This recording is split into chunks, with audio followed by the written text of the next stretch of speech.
I grew up very normal. I had no childhood trauma or any drastic tragedies happen in my life. We had a lot of children in our complex, so we would always play hide and seek, go to the pool, ride our bikes. I had the best childhood, honestly.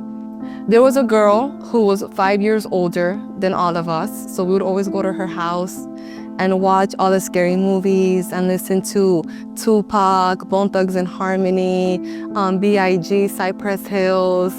And so I can see at that time the culture had a pull on me.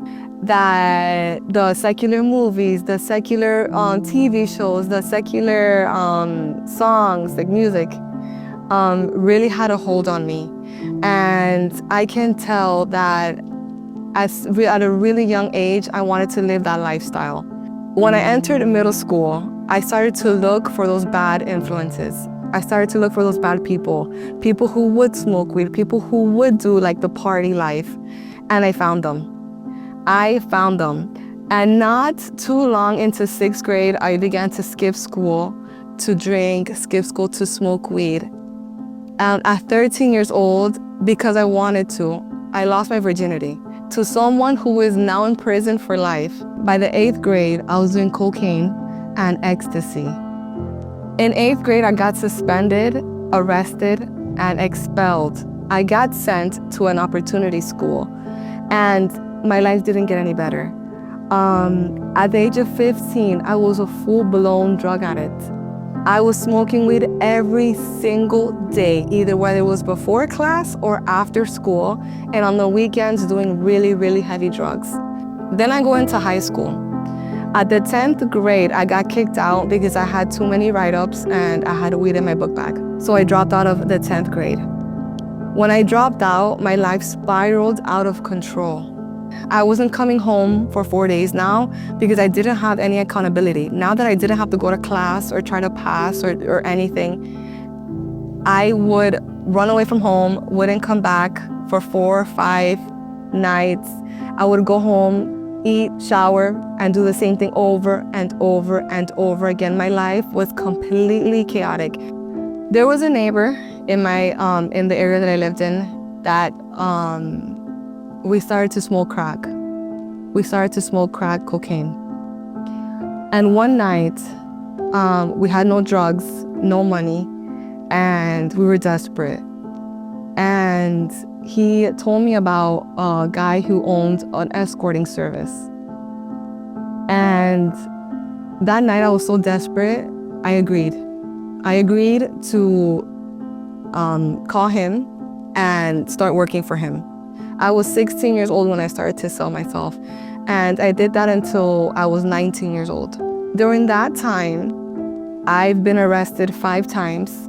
Every single time I was under the influence. I was arrested for drug possession, DUI, resisting arrest. I've been Baker acted twice, so I was sent to a mental institution, and I had to be there for a few days so that they can monitor me. I've been to rehab twice, one time before 18 years old, and the second time after I was an adult. In and out of jail, probation, court, being robbed, robbing people, selling drugs, just a horrible, horrible life. I overdosed once, left for dead on the street, left for dead.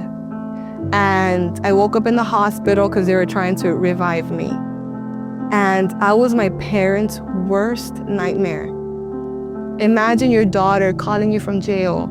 Imagine your daughter sleeping on the streets, sleeping with men, just on drugs, on hardcore drugs. I was in the darkest part of my life. I had no way of getting out. I couldn't even think of where to take my next step. I was in complete darkness with no way out. I have hit rock bottom, and I couldn't even fathom even living a normal life at that point. The night was the darkest, but little did I know joy was coming in the morning. In my drug-induced mind, I actually thought, I cannot just be a drug addict to my parents, like poor parents. So for my parents' sake, I enrolled in a technical school. It took me 2 years to finish a 9-month program because I went to rehab and I was just not going to class and just complete chaos, complete super unstable. When I graduated, I remembered this clinic, and this clinic, they help people who've had records, who live in poverty. So I went ahead and I applied.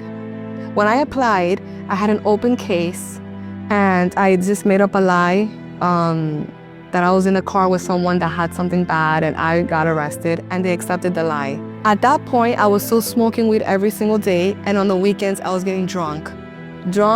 Passed out drunk.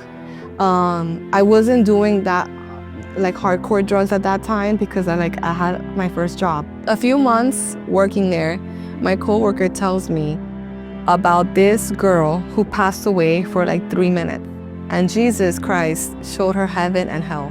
I told her to bring me this story.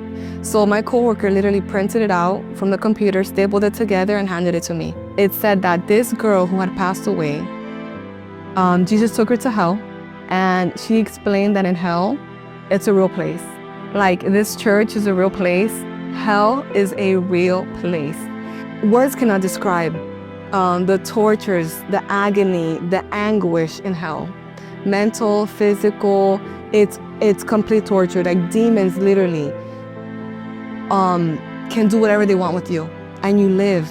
You feel everything. And she said that there's no hope, there's no light, there's no peace, there's no joy, there's no rest, not even for a half a second. There's not like a, no, it's constant torture. And then she says that in heaven, the trees are dancing, the grass is dancing, everything is joy, love, peace, goodness, kindness, everything is perfect there, streets of gold. It's a real place, and it's waiting for us. When I read that, I told myself, if I were to die right now, I would go to hell.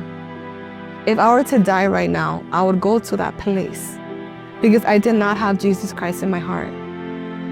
So I went home, smoked my blunt, and I thought, I cannot live like this. If I were to die, I would go to that place. I don't want to go there. The next day, I was thinking about it. I could not think about anything else. Went home, smoked my weed, and I started to cry. And my boyfriend at the time was like, you're crazy. And I'm like, I need to change. I can't do this anymore. So the next day, I didn't smoke. And in my bed, I'll never forget this moment. In my bed at night, I literally said 4 sentences. I literally said, Lord Jesus, I am so sorry for everything I've done. Please forgive me of all my sins. I want to live for you. I love you. I felt so clean. I felt like everything that I did was like if I never did anything at all. Everything that I did was completely gone from me, completely gone from my heart. It's like my sin was thrown as far as the east is to the west. Like if it was forgotten, every single thing that I did wrong was forgotten at that moment. I felt clean, I felt redeemed, I felt forgiven. It was the most incredible feeling I'll never forget. Joy literally came in the morning. The next day, when I woke up, I didn't want to smoke weed anymore. I didn't want to drink. I broke up with my boyfriend immediately. I did not listen to the radio on my way to work.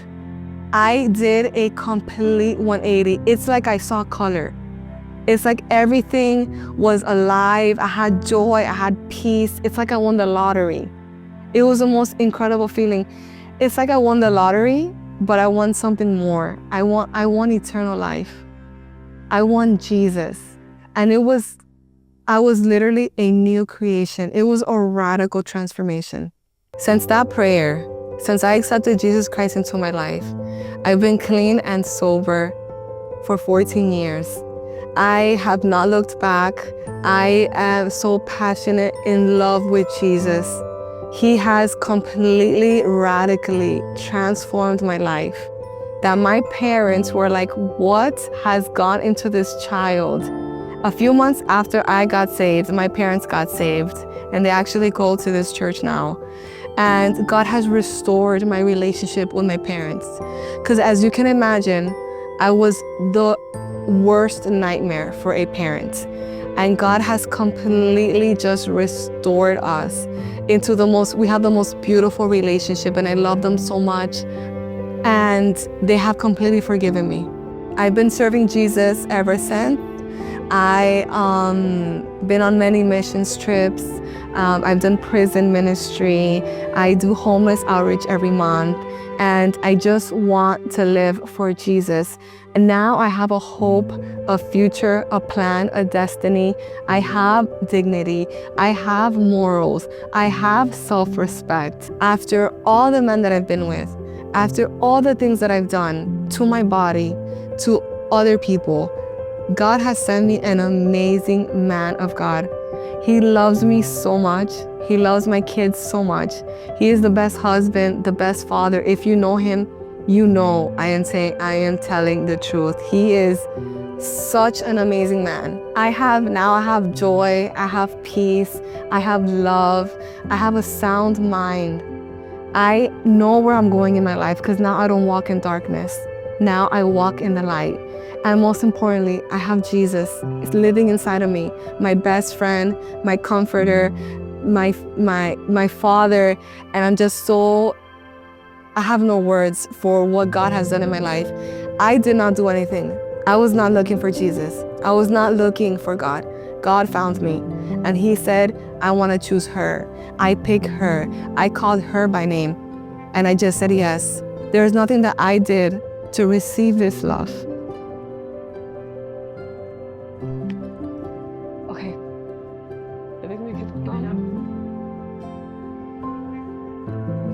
If you're sitting here and you've heard my story, I want to let you know that even if you're in the darkest moment of your life, if you feel like your fire has gone out, if you feel forgotten or overlooked, God sees you.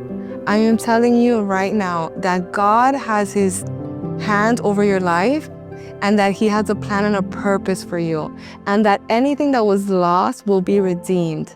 God is in the business of rewriting stories. And if you feel like you're in a chair of despair, a chair of loneliness, a chair of darkness, if you're sitting in a chair of solitude, you are not alone. You are not forgotten, and God is going to rewrite your story. Your joy is coming in the morning.